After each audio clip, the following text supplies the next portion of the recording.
দলীয় ফোরামেই পরবর্তী রাষ্ট্রপতির বিষয়ে সিদ্ধান্ত হবে বলে জানিয়েছেন প্রধানমন্ত্রীর রাজনৈতিক উপদেষ্টা ও বিএনপির সিনিয়র যুগ্ম মহাসচিব রুহুল কবির রিজভী।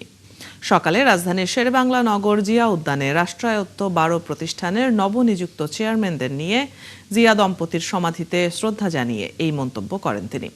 এ সময় সাংবাদিকদের বলেন, সদ্য পদত্যাগ করা রাষ্ট্রপতির বিচার চেয়ে বিভিন্ন রাজনৈতিক দলের দাবির বিষয়েও দল সিদ্ধান্ত নেবে। নতুন নিয়োগপ্রাপ্ত চেয়ারম্যান সততা ও নিষ্ঠার সাথে দায়িত্ব পালন করবে আশা করেন তিনি।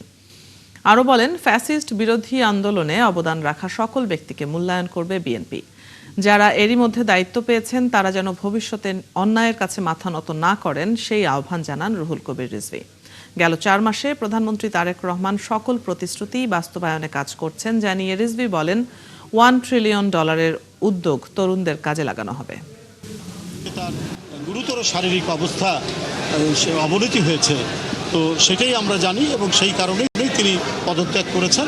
আমরা এইটুক পর্যন্ত ধরে নিতে পারি। রাষ্ট্রপতির ব্যাপারে কি সিদ্ধান্ত হবে এটা দল সিদ্ধান্ত যখন নেবে তখন নেবে, কি নেবে সেটা দল জানে।